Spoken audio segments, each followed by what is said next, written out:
각기사는 증시 각도기. 안녕하세요. 전문투자증시나 진판 한지원입니다. 네, 각도기 역산전입니다. 네. 뭐 무난한 상승이 뭐 계속되고 있습니다. 네. 내부적으로는 되게 뜨거워요. 저는 종목별로 편차가 굉장히 크죠 오늘. 저는 좀 과열 느낌이 날 정도로 내부적으로는 뜨겁습니다. 그러니까 시장 전체로는 뭐 큰 폭이 아니었잖아요. 어우, 저는 이거 어떻게 이렇게 뜨거우면 되겠어? 하는 생각. 조금 가라앉히실 필요가 있어요. 아니 너무 뜨거워가지고 지금 욕 먹을래나 이렇게 얘기하면 또 얄미운 캐릭터잖아. 또 근데 얄미운 캐릭터가 또 되면 또 어김없이 또 주식시장이 또 벌을 주기 때문에 조금 조심해야 될 때가 됐어요. 아니 뭐 이렇게 건설주 쌉니다 했는가 건설주까지 올라가지고 오늘 좀 당황스럽네. 네, 하여튼 아웃퍼폼에서 요즘 뭐 좋은 기분은 만끽하고 계시죠? 뭐 기쁨을 만끽하긴요. 아직도 마이너스 계좌가 얼마나 많은데. 꼭지에 들어오신 뭘 또 꼭지에 들어왔다. 꼭지는 아니지만 또 21년도 이렇게 좀 그때쯤 들어오신 분들은 아직은 손실입니다. 22년도에 들어오신 분들은 거의 다 이제 다행히 22년도는 뭐 거의 다 회복을 하셨는데 21년도에 들어오신 분들은 회복이 아직 안 됐어요. 특별히 7, 8, 9, 10월 달이 아직도 손실이 큽니다. 아직 가야 할 길은 멉니다. 전 고객 플러스 그날을 위해서 플러스가 아니고 고점, 신규 고점 만들어야죠. 네, 오늘 코스피는 0.1%대 상승했고요. 코스닥은 0.5%대 상승했습니다. 뭐 요즘 코스닥이 굉장히 강합니다. 어제도 코스피 그대로였는데 코스닥이 1.7% 올랐잖아요. 코스피가 한 10% 오른 것 같아요 올해. 근데 코스닥은 거의 막 한 15%? 뭐 이렇게 15% 굉장히 많이 올랐어요. 네, 15% 올랐어요. 맞습니다. 네, 그래서 코스닥이 정말 많이 가고 있는데 그 중에 2차 전지가 굉장히 많은 기여를 하고 있는 것 같습니다. 그렇죠. 저는 근데 개인적으로는 2차 전지 때문에 나중에 좀 걱정은 돼요. 근데 셀 업체가 특별히 양극재보다는. 네, 2차 전지 이야기도 조금 이따 해보고요. 오늘 수급은 뭐 큰 특징이 없었습니다. 다 이제 모든 주체들이 뭐 몇백억 정도로 순매도를 했기 때문에 바로 업종 말씀드리면 건설주가 가장 많이 올랐습니다. 1등 했습니다. 3.5%나 올랐는데요. GS건설이 6.5%대 상승했고요. 뭐 태영건설, 한신공영, 현대건설이 4%대, 나머지도 뭐 3%대 많이 상승을 했고요. 비금속 건물 섹터가 2.5% 올랐습니다. 오늘 시멘트 업종이 올랐습니다. 뭐 건설주하고 같이 가는 모습인데요. 한일시멘트, 한일현대시멘트, 아세아시멘트 다 5%에서 9%대 크게 상승을 했고요. 포스코케미칼도 2.7% 올랐습니다. 이게 좀 이상하죠? 집 짓는데 드는 게 많이 올랐네요. 이제 조금 분양시장이 3월부터는 그 일산 부동산 대책을 조금 반영하면서 조금 개선되지 않을까 이런 기대감이 밑에서 조금 올라왔습니다. 그러니까 내일 모레 금리만 안 올리면 괜찮을 것 같긴 해요. 지금 뭐 금매는 다 사라졌다는 설도 있잖아요. 그렇죠. 네, 그리고 화학 섹터가 1.8% 정도 올랐는데요. 금양이 12% 올랐고요. 뭐 2차전지 관련해서 올랐고 효성화학, 대한유화, 롯데케미칼, 금호석유, 뭐 전통 화학주들도 다 4에서 9% 사이로 많이 급등을 했습니다. 네, 그리고 철강금속 섹터도 현대제철이 그동안 조금 포스코홀딩스만 좀 많이 올라간 느낌이 있었는데 오늘은 현대제철이 7% 가까이 올랐고요. 포스코홀딩스는 그냥 보합이었습니다. 거의 상한가야. 이건 뭐 상한가죠. 8%, 7%씩 오르는. 이 정도면 따상이죠, 현대제철은. 그 정도까지. 그리고 뭐 하이스틸, 고려아연, 풍산 이런 종목도 많이 올랐고요. 제일 많이 떨어졌던 건 의료정밀 섹터였습니다. ST 바이오센서가 5%대 하락을 했는데요. 뭐 4분기 영업이익이 적자 전환했네요. 43억 정도 적자가 나왔고 상장 후 첫 분기 적자였습니다. 뭐 진단키트가 예전에 굉장히 잘 나갔잖아요. 조 단위로 막 판매를 했었는데 이제는 그 매출도 감소했고 재고 폐기분도 좀 있었습니다. 섬유유복 섹터에서 그 다음 하락 종목 기록을 했는데요. 태평양물산이 6.5% 마이너스 났습니다. 여기 시총이 작은 종목이긴 한데 어제 제가 깜짝 놀랐던 게 실적 발표를 했는데 영업이익이 600억대가 나왔어요. 이게 시총이 1,000억이 안 되거든요. 그러면은 뭐 거의 시총 버금가는 수준의 이익이 나왔잖아요. 그래서 시간에서 상한가를 가더라고요. 근데 오늘 그래서 모르겠네 라는 생각을 하고 그냥 퇴근했었는데 오늘 종가가 보니까 깜짝 놀랐어요. 마이너스 6.5%니까 어저께 플러스 10% 이 상한가에 잡으신 분들은 마이너스 16%입니다 하루에. 그렇죠. 이거 어떤 분이 세게 물려있는 주식으로 알고 있는데. 뭐 그렇죠. 그렇습니다. 조심해야 됩니다 이런 종목들. 이게 거래량이 없는 회사들이 문제가 돼요. 그리고 이제 그 주주행동하는 거에서 하나 조심해야 되는 대주주 지분율이 50%를 훌쩍 뛰어넘는 회사들은 올라가다가도 뭔가 잘 못 되면 좀 문제가 생길 수 있어서 그건 좀 그건 조금 고민을 하셔야 되는 게 맞는 것 같아요. 네. 네. 그리고 건설주 같은 경우에 오늘 제일 많이 올랐는데요. 최근에 둔촌주공 주요 평형들은 다 완판이 됐다고 하고요. 네. 장의자의 레디언트 여기도 조금 걱정이 많았던 단지였던 것 같은데 예상외로 완판을 기록을 하면서 주택 경기 우려가 좀 완화가 많이 되는 모습을 보이고 있습니다. 네. 그리고 일산 부동산 대책 발표했던 게 뭐 전매 제한, 중도금 대출, 뭐 무순위 청약 관련된 제한 요건들이 이제 3월부터는 본격적으로 반영이 되면서 분양 시장이 좀 회복이 되지 않을까. 그리고 단지들도 많이 이제 3월 이후로 이제 분양을 미루고 있다고 합니다. 네, 그래서 1분기 실적은 좀 기대가 될 것 같은데 네. 올해 현대건설, GS건설, DLENC, 대우건설의 1분기 매출액 전망이 전년 대비해서 한 15에서 30% 성장하는 걸로 지금 컨센이 형성이 되어 있고요. 네. 다만 이익은 조금 기대치는 좀 낮습니다. 작년에 뭐 역대급 수주를 기록해서 누적된 수주가 지금 실적에 반영되는 구간이라서 1분기 매출액은 굉장히 좋은 것 같은데 네. 원자재 상승 부담 때문에 영업이익은 GS건설은 그래도 이제 플러스 성장률을 기록을 할 텐데 나머지는 지금 감익 전망을 하고 있습니다. 네, 그리고 한국신용평가에서 건설사 미분양 리스크 관련 보고서를 최근에 냈는데요. 네. 5대 건설사의 PF 보증 건 중에서 미착공 비중이 64%라고 합니다. 네, 미착공 비중이 굉장히 큰 것 같아요. 네. 향후에 주택 가격 하락이나 이제 공사 원가 그리고 뭐 이자 비용 상승으로 착공이 지연되거나 본 PF 모집 실패로 시공사 보증분이 우발 채무화될 가능성이 좀 큰 상황이다라고 지적을 하고 있고요. 최근에 대우건설이 울산에서 PF 보증 400억 물어주고 네. 시공사 계약 해제했잖아요. 이런 사례들이 또 나올 수 있을지 또 관건일 것 같습니다. 네. 일단 오늘은 건설사들은 굉장히 큰 회복세를 보였습니다. 예. 네. 네, 그리고 중국 리오프닝 기대감도 계속 여러 업종에 좀 작용을 하고 있는 것 같은데요. 뭐 철강, 화학, 조선 섹터가 오늘 다 같이 좋았습니다. 예.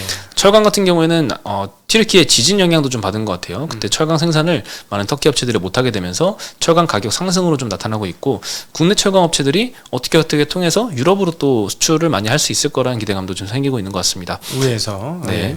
게다가 좀 중국 리오프닝 영향도 중국의 한국향 철강 수출 감소가 예상이 되니까 그것도 좀 수혜 요인인 것 같습니다. 네. 포스코 홀딩스가 좀 그동안 많이 올랐는데 오늘은 현대제철이 많이 급등을 했고요. 화학 섹터도 마찬가지로 중국 리오프닝 영향을 좀 받고 있습니다. 네. 옛날에 21년도에 엄청나게 수익이 났었죠. 21년도에. 깜짝 놀랐죠 그때. 네. 화학 없으면 굉장히 심심했었던 때가 네. 한때 있었는데 다시 또 수요가 좀 늘어나면서 스프레드가 제품별로 좀 늘어나는지도 좀 요즘 다시 지켜봐야 될 것 같아요. 롯데케미칼 같은 경우는 좀 작년에 말에 좀 우려가 많았잖아요. 롯데 건설 관련해서 모드가 아니다 그럴 때 사면 괜찮은 경우가 참 많아.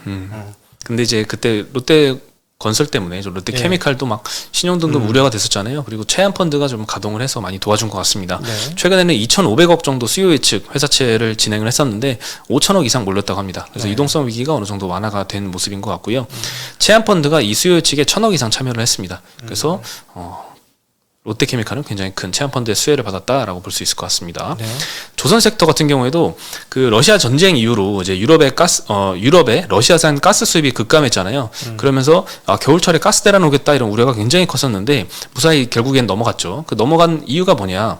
예상외로 따뜻한 날씨도 있고 유럽에서 자체적으로 에너지 대란 이제 올 것 같은데 좀 감축하자라는 자체적인 노력도 있었지만 중국의 락다운으로 인한 수요 감소도 굉장히 크게 영향을 끼쳤습니다. 네. 유럽의 자체적인 가스 소비 감축 그리고 따뜻한 날씨로 인해서 자연적으로 소비가 좀 감소했겠죠. 그래서 유럽에서는 21년 대비해서 22년도에 가스 소비량이 10% 정도 감소를 했습니다. 근데 중국의 제로 코로나 정책으로 중국의 가스 수요 감소가 20% 정도 감소를 했거든요. 그러니까 중국 리오프닝도 굉장히 크게 유럽을 좀 도와줬던 측면이 있었던 것 같습니다. 근데 대신증권에서는 이제 23년도에는 이게 좀 거꾸로 나타날 수 있다라고 보고 있는데요. 중국의 리오프닝에 따라서 중국의 LNG 소비가 21년도 수준으로 회귀한다면 상당한 초과 수요가 발생할 것이다라고 전망을 하고 있습니다. 네, 최근에 LNG 관련된 뭐 수주도 괜찮은 것 같고 네. 뭐 다른 쪽 뭐 VLCC 운임도 오르면서 조선주가 오늘은 굉장히 좋은 모습을 보였습니다. 그러니까 이제 지난번에 와서 말씀드렸죠. 우리는 지금 요 오늘 말씀드리는 상위 1, 2, 3 정도는 저희가 사전에 다 말씀을 한 번씩 드렸던 업종들이에요. 그러니까 와 우리처럼 이제 구닥다리 투자를 많이 하는 사람들한테 이렇게 수혜가 오니까 참 기가 찬데 조선주는 상선도 지금 많이 그 수주가 들어오거든요. 근데 원래 우리 BDI 지수나 이런 거를 항상 봤습니다. 상선 수주와 관련해서는.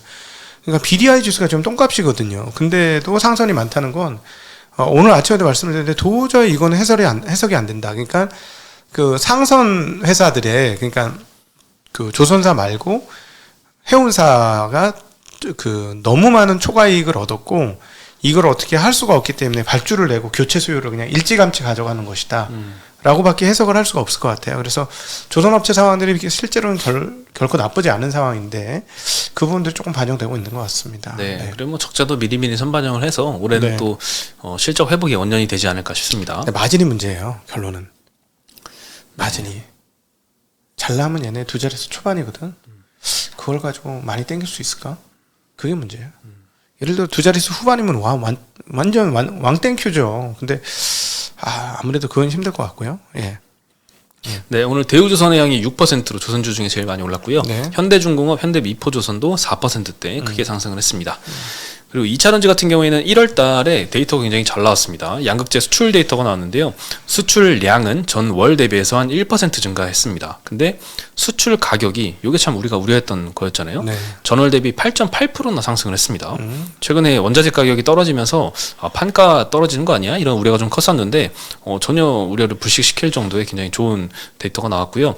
특히 NCM 양극재 수출 가격이 10.5%나 전월 대비 상승을 했고요. NCA 양극재는 3.2% 정도밖에 상승 안 했습니다. 네. 상승한 것도 대단한 것 같아요. 그래서 여전히 P와 Q가 동시 증가하는 흐름을 여전히 계속 잘 보여주고 있습니다. 네.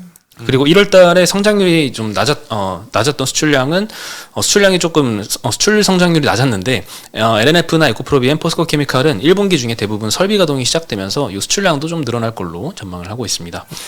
추가로 SKC 넥실리스가 노스벨트 향으로 1.4조 원 규모 동박 공급 계약 체결을 며칠 전에 했었죠. 네. 그래서 그 이후로 동박 업체들이 다 좋은 모습을 보여주고 있습니다. 오늘 LNF가 8%대 상승, 그 모회사 세로닉스가 20%나 올랐습니다. 에코프로비엔과 에코프로도 9%, 8%대 올랐고요.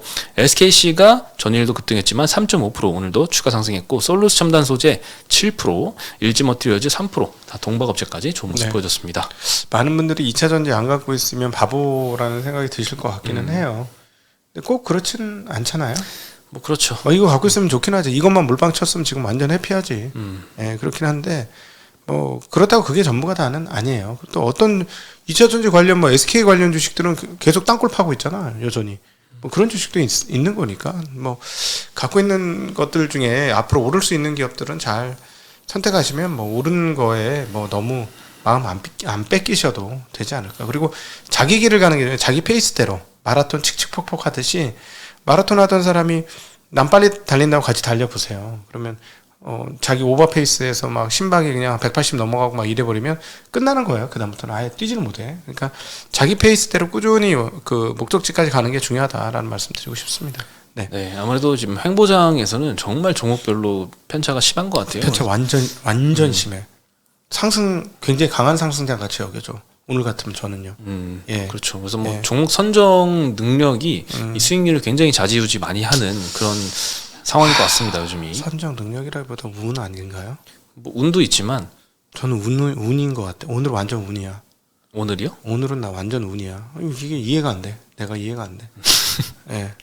그래도 능력도 있지 않겠습니까? 능력보다는 운인 것 같아. 네. 겸손하신 거 보니까 조금 더 갈 수도 있겠는데요. 이 사람 왜 이러시나? 항상 운이야. 운이 한 9할쯤 되는 것 같아, 느낌에. 네. 알겠습니다. 네. 그리고 이제 전기요금, 가스요금도 요즘에 기대감이 좀 많이 꺾여 있어요. 네, 산업부 장관 인터뷰를 했는데요. 기자 간담회를 했는데요. 전날에 2분기 요금 동결 관련된 질문에 적자가 누적되는 상황은 바람직하지 않다. 26년도까지 전기, 가스요금을 점진적으로 올리겠다라고 언급을 했습니다. 26년까지? 네. 지금 23년인데? 네, 그렇죠. 3년, 4년, 5년, 6년 매년 올린다. 천천히 올리겠다라는 거죠. 네, 2분기 요금 인상 방침을 밝힌 것이다라고 해석을 하기도 하는데 진짜 얼마나 올릴지는 지켜봐야 되는 게 최근에 이 정부에서 이 물가 관련돼서 참 규제를 하는 이런 발언들이 굉장히 너무 많아지고 있어서 그게 좀 걱정이긴 합니다. 최근 대통령의 공공요금 인상에 대한 속도 조절을 해야 된다 이런 언급에 대해서도 당연히 기자간담회 때 질문이 나왔는데요.